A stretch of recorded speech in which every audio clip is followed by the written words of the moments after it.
मैं आपसे जानना चाहता हूं, ये सब कुछ चुनाव के लिए हो रहा है और ये बुलावा राम का नहीं है, चंपत राय का है। देखिए, अपने विचार आप जितना मर्जी बोल सकते हैं, कह सकते हैं। चंपत राय जी भी कोई राजनीतिक व्यक्ति नहीं है, जितना मैं व्यक्तिगत उन्हें जानता हूं। और जब किसी को इनविटेशन जाता है तो वो ट्रस्ट का निजी मैटर होता है, ट्रस्ट किसे दे। पर सोचिए, मैं ट्रस्ट की उदारता मानता हूं, ट्रस्ट ने उन्हें भी दिया जिनके शासनकाल में कार सेवकों पर गोलियां चली और कार सेवकों ने और कार सेवकों ने यह कहा मरते मरते कि शायद हमारा जन्म इसी वक्त के लिए हुआ था, हम राम के प्रति जन्मे थे, आज हम समर्पित हो गए। पहला। दूसरा, मुहूर्त की हम लोग चर्चा कर रहे हैं, मुहूर्त मनुष्य के लिए होता है, महादेव के लिए नहीं। ये अपने दिमाग में गांठ बांध लीजिए। और आप बात कर रहे हैं रामनवमी पे होता तो अच्छा होता, यही ना कह रहे हैं? रामनवमी पर होता तो अच्छा होता। रामनवमी पर राम जन्मे हैं, ये राम की प्राण प्रतिष्ठा है। जन्म में और प्रतिष्ठा में अंतर मालूम है? कितनी रामनवमी जा चुकी हैं आप जानते हैं? 500 रामनवमी जा चुकी हैं। तब प्राण प्रतिष्ठा की चर्चा थी कहीं? हम लोग मात्र एक बात कहना चाहते हैं, प्रतिष्ठा, प्राण प्रतिष्ठा। ये कोई सामान्य मंदिर है? मैं सवाल पूछ रहा हूं, ये कोई सामान्य मंदिर का प्राण मैं ये कह रहा हूं, ये 100 करोड़ लोगों की आस्था की, चेतना की, भक्ति की, अभिप्राय की, भाव की, और ये कहूं कि 500 वर्ष के संघर्षों की, अदालत के निष्कर्षों की और करोड़ों परिवारों में उठे विमर्शों की प्राण प्रतिष्ठा कोई साधारण काम नहीं है भाई। तो 2 महीने बाद कर लेते।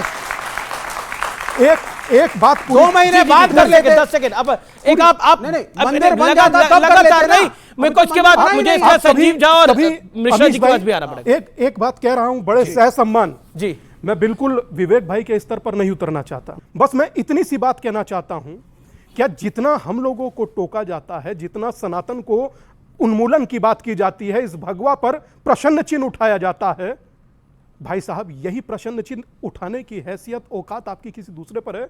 नहीं है। क्योंकि आपको पता है ये सहिष्णु धर्म है, हाथ जोड़कर सह लेगा, मगर यह बात आप तय कीजिए कि सामने वाला कब तक कह लेगा। और आप जब तक सुनेंगे जब तक कोई कहता है, वरना राम के बिना इस देश में क्या कोई रहता है?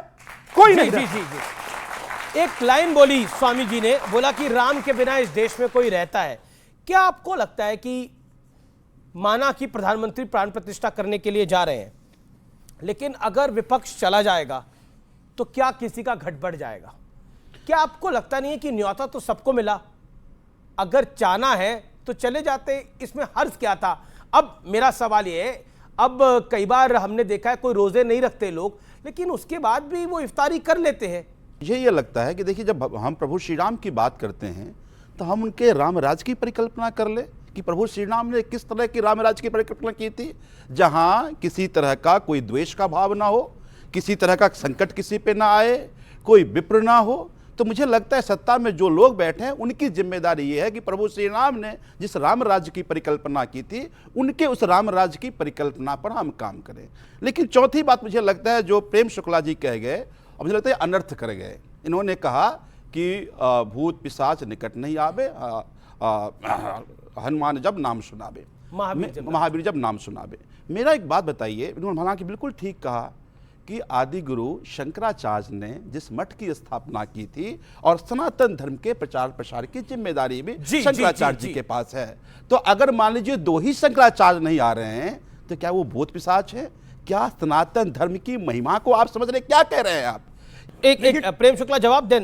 देखिए किस तरह से लोग जो हैं चीजों को भटकाते हैं। पहली बात जान लीजिए कि 2 शंकराचार्यों का पत्र आपने पढ़कर सुनाया। जी, कॉपी मेरे पास है। कॉपी आपके पास? मेरे पास कॉपी है, मैं दिखा भी सकता हूं। शंकराचार्य जो है पूजनीय सदानंद जी महाराज का, जी, जो द्वारका पीठ के हैं। बिल्कुल आपने सही कहा। भारती तीर्थ का श्रृंगेरी मठ के जो है, जी। और शंकराचार्य स्वामी वासुदेवानंद सरस्वती जो है वो स्वयं राम जन्मभूमि तीर्थ क्षेत्र न्यास के ट्रस्टी है।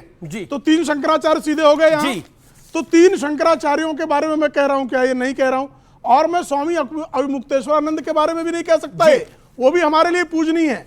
लेकिन भूत प्रेत वो हैं जो कहते हैं हम सनातन को मिटा देंगे। तो विपक्ष भूत प्रेत है? हाँ, भूत प्रेत है विपक्ष। हाँ, वो भूत प्रेत है। जो सनातन को मिटाने की बात करेगा उसको भूत प्रेत कहा जाएगा, क्योंकि वो सनातन को मिटाने का कार्य करने का जो भी संकल्प करेगा उसके लिए जो है आप देवतुल्य शब्दों का प्रयोग तो नहीं करेंगे नहीं, ना? ओके। जो कहेगा कि एड्स है सनातन, उसको क्या आप देवता कहेंगे? लाख इंकार करे, भारत राम की धरती है। किसने इनकार किया? नहीं मतलब विपक्ष बोले कि नहीं देखिए सेकुलर होना चाहिए, ये होना चाहिए, भारत राम की धरती है। और मैं तो कहता हूं अगर राम है तो ये देश सेकुलर है तब तक, जब तक राम है और राम की मान्यता है इस देश के अंदर। पॉइंट एक पॉइंट है, क्या आपको लगता नहीं है कि बैठे बिठाए सेल्फ गोल इसको करना कहते हैं?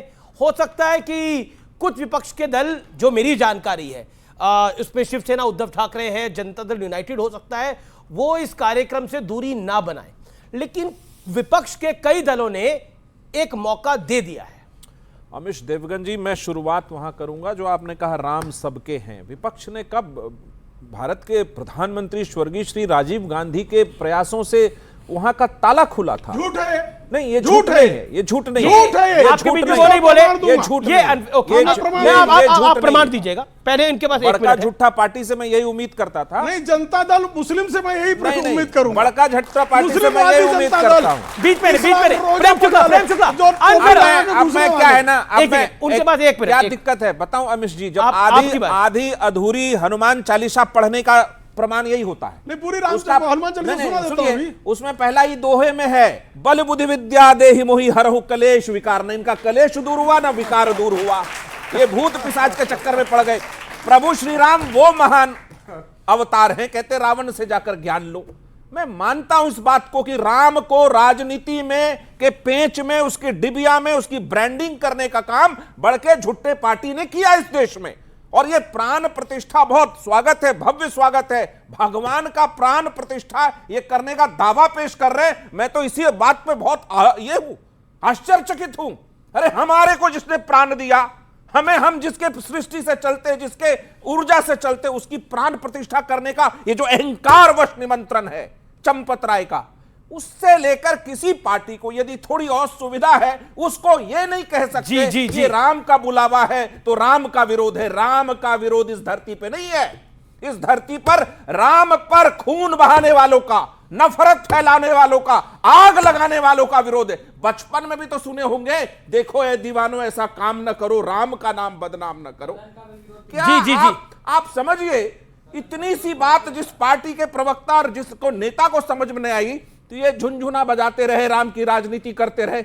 मेरा प्रश्न ये है कि भारत राम के प्रति हमेशा, इसको बोलना अच्छा नहीं लगता, राममय देश है, कृष्णमय देश है। बिल्कुल आपने सही कहा, राममय देश है, कृष्णमय देश है, लेकिन सोचिए अभी बहुत अच्छी, बहुत सुंदर बात करी अभी सत्य जी ने, बड़ी सुंदर बात करी, और मैं अभिभूत हूं इस बात को सुनकर। करोड़ों दर्शक भी होंगे कि प्रभु राम जो सबको प्राण देते हैं, उनकी प्राण प्रतिष्ठा कैसे कोई कर सकता है?